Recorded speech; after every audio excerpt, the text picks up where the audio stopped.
कालिका पुराण में ऐसा वर्णन है, कालिका पुराण में ऐसा वर्णन है कि कामदेव को भस्म के लिए जो भगवान शिव ने क्रोध किया था, कामदेव के भस्म हो जाने के बाद उस क्रोधानल को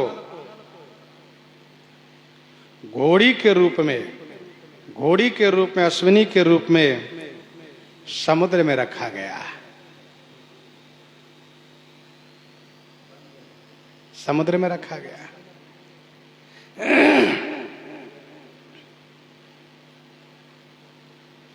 श्रीमद् वाल्मीकि रामायण के अनुसार और ऋषि के क्रोध रूपी तेज, और ऋषि के क्रोध रूपी तेज है, यही बड़वानल के रूप में सागर के अंदर है, जो कल्पांत में विस्तृत होकर के संसार को नष्ट करेगा।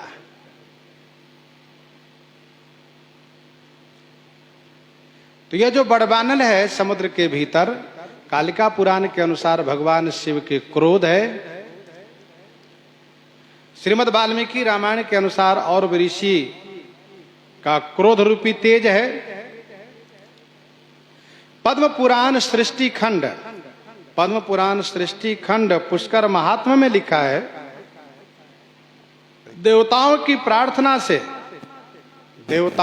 प्रार्थना से ब्रह्मा जी की आज्ञा से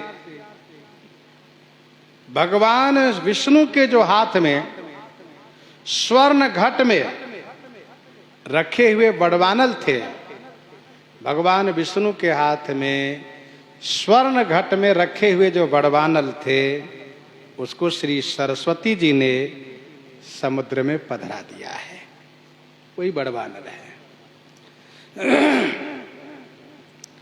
प्रभु प्रताप बड़वानल भारी, श्री हनुमान जी कहते हैं आपके प्रताप रूपी भारी बड़वानल, वह बड़वानल समुद्र को पूरा नहीं सुखा पाता है, लेकिन आपके प्रताप रूपी भारी बड़वानल, आपके प्रताप, जब ते राम प्रताप खगेसा, जब ते राम प्रताप खगेसा, उदित भयउ अति प्रबल दिनेसा। जब ते राम प्रताप खगेसा, उदित भयउ अति प्रबल दिनेसा।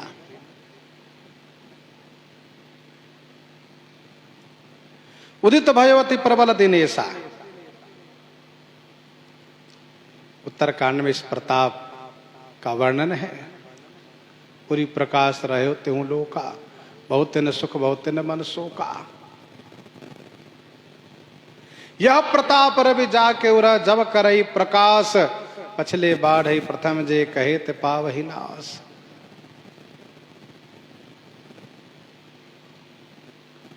सोखेउ प्रथम पयो निधि बारी,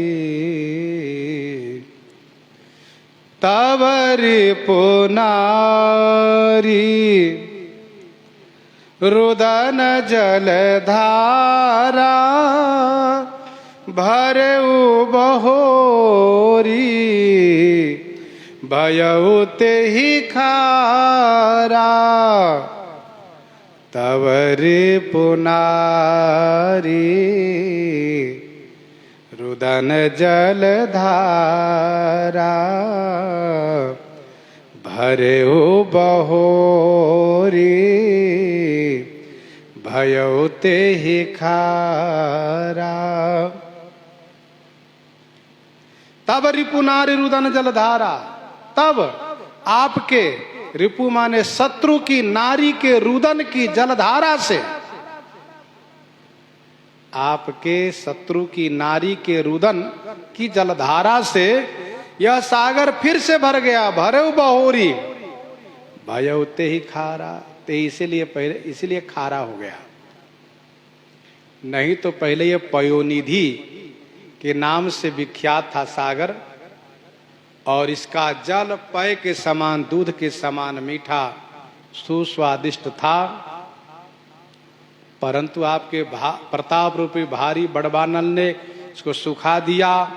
और आपके शत्रु की नारी ने जब रुदन किया तो उसके रुदन करने से उसके नेत्र से निकले हुए आंसुओं की धारा से, क्योंकि सागर अश्रु बूंद से नहीं भरेगा, जलधारा अश्रु धारा से यह सागर पुनः परिपूरित हो गया, भर गया, और इसीलिए यह सागर खार हो गया।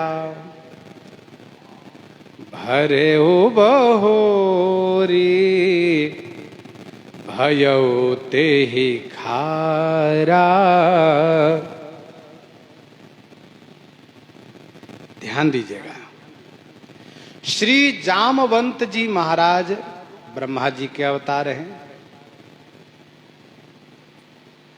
और ब्रह्मा जी महाराज संसार सागर और जो प्राकृतिक सागर है इन दोनों को बनाए हैं। अर्थात ब्रह्मा जी संसार को भी बनाए हैं, समुद्र को भी बनाए हैं। इसीलिए ब्रह्मा जी के दृष्टि में दोनों सत्य है, दोनों का अस्तित्व है।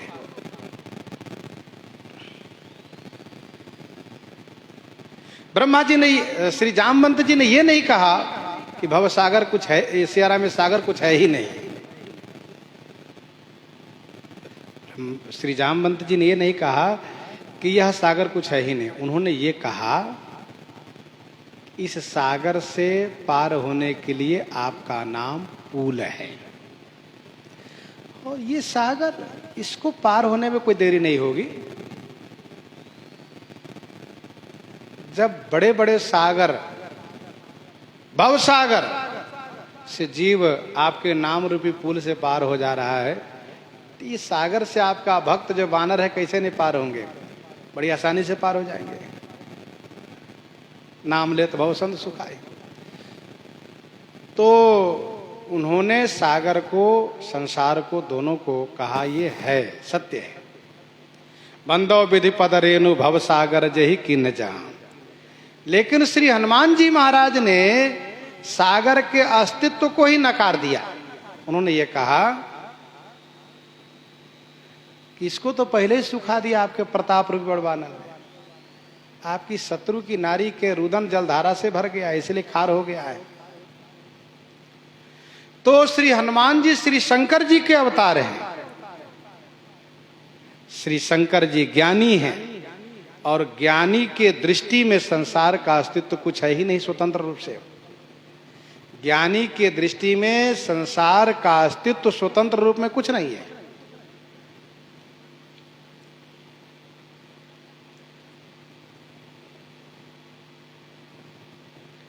कुछ लोगों ने कहा कि सागर तो विद्यमान है,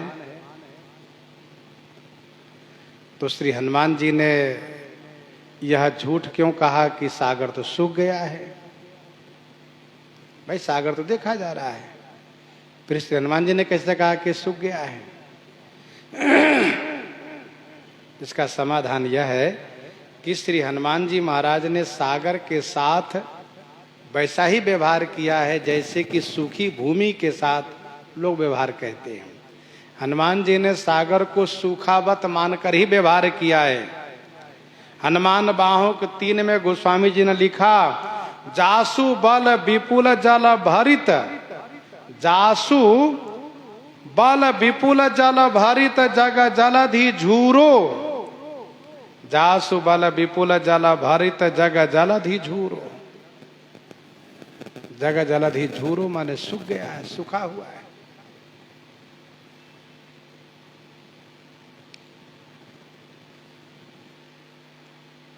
श्री हनुमान जी ने कहा कि आपके शत्रु की नारी के रुदन करने से, उनके अश्रु जलधारा से सागर भरा है। अब हनुमान जी के युक्ति के अनुसार तो रावण मर चुका है, मंदोदरी के रोने के अश्रु धारा से सागर भरा है। रावण है ही नहीं, मर चुका है। हनुमान जी ने यह कहा मानो।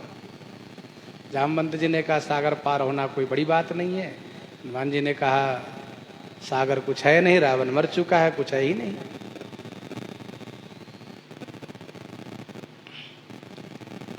ये युक्ति है हनुमान जी की। आगे गोस्वामी जी ने स्पष्ट किया। नारद पंचरात्र में कथा लिखी गई है। नारद पंचरात्र में कथा वर्णित है।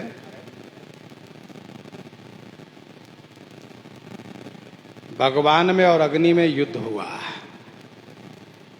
भगवान में और अग्नि में युद्ध हुआ तो भगवान ने चक्र से उनके सिर को काट लिए और कटा हुआ सिर को सागर में डाल दिए।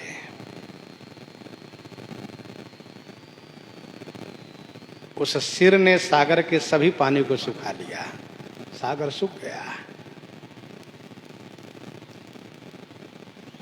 फिर अग्नि की पत्नी जो स्वाहा है,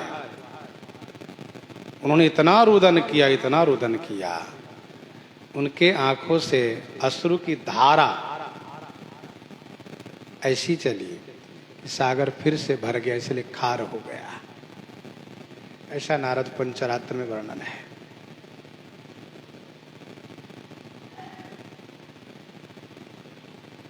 भर्यो बहोरी भयो ते खारा, सुनि अति उकति पवन सुत केरी। सुनि अति उकति पवन सुत केरी, हर्षे कपि रघुपति तन हेरी। हर्षे कपि रघुपति तन हेरी। सुनि अति उकति पवन सुत केरी। पवन सुत केरी अति उक्ति सुनी। पवन सुत केरी श्री हनुमान जी की अति उक्ति माने अत्युक्ति सुनी तो हर्षे कपि, कपि बानर लोग हर्षे माने प्रसन्न हो गए और प्रसन्न होकर के रघुपति तन हेरी, श्री रघुनाथ जी की ओर देखने लगे। श्री राघव के शरीर की ओर देखने लगे। सनि सुनि अति उक्ति पवन सुत केरी। अत्युक्ति काव्य में, कविता में दी जाती है। वह अत्युक्ति, जिस अत्युक्ति से किसी विषय को विशेष रूप से बढ़ा करके वर्णन किया जाता है। गोस्वामी जी ने कहा हनुमान जी की यह अतियुक्ति है, अत्युक्ति है, जिसमें हनुमान जी ने यह कहा।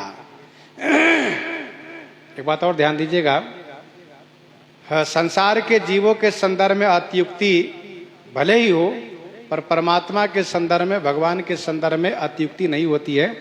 वह जो कहा जाता है सही ही होता है, लेकिन काव्य की दृष्टि से उसको अत्युक्ति ही कहते हैं। हनुमान जी ने कहा, वो झूठा नहीं कहा।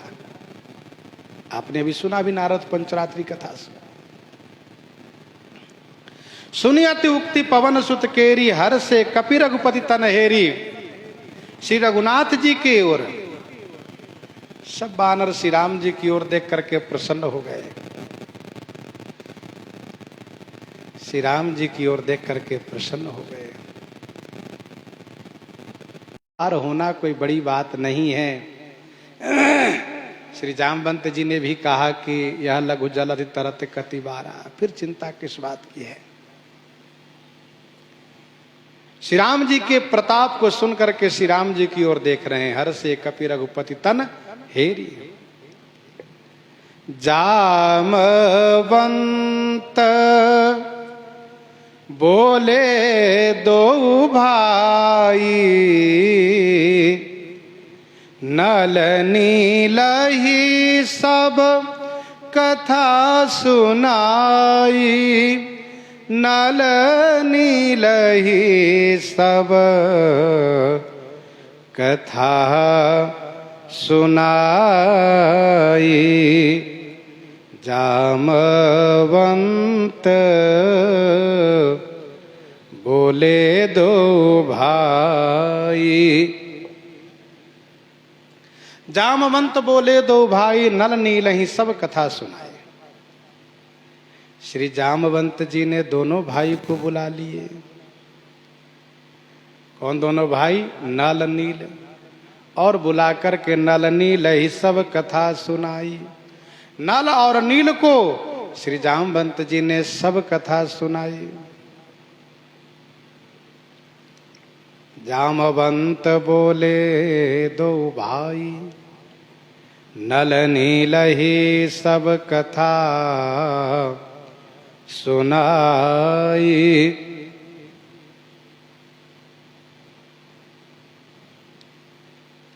श्री जामवंत जी दोनों भाई को बुला लिए। इसका मतलब ये हुआ कि जब सागर ने श्री राम जी से ये कहा कि नाथ नील नल कपि दो भाई, लरिकाई ऋषि आशिक पाई, तब वहां ये दोनों नहीं थे। बड़ी संख्या में वानर की सेना है, सब लोग प्रभु के पास ही हो ऐसा नहीं हो सकता। विशिष्ट लोग, खास लोग प्रभु के पास रहते हैं। श्री जामवंत जी ने दोनों भाई को बुलाया।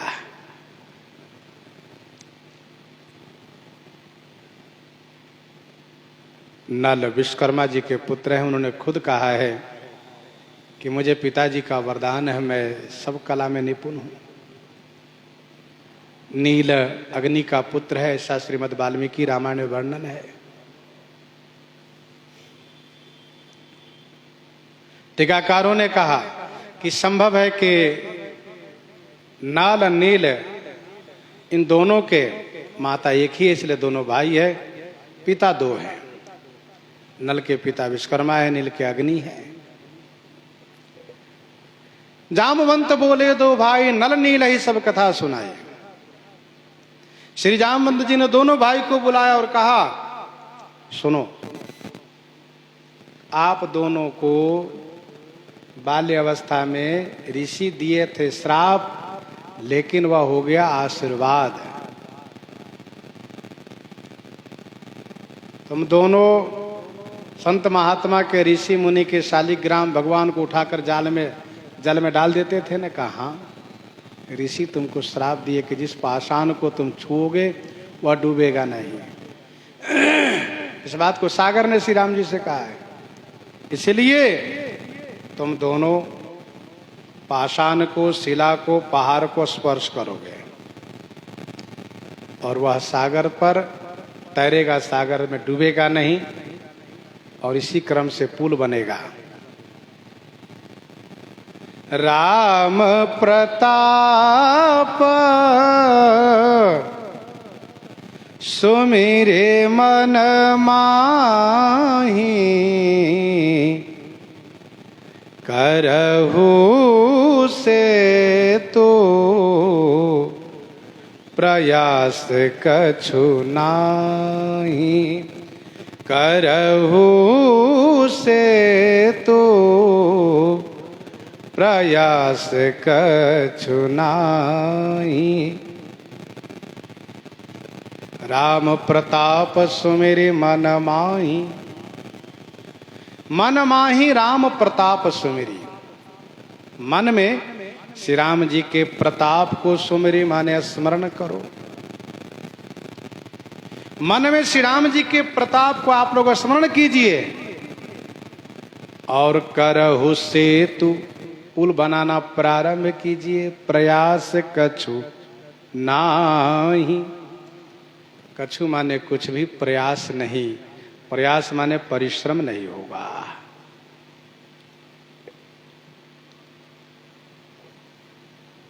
सागर ने उपाय बता दिया है।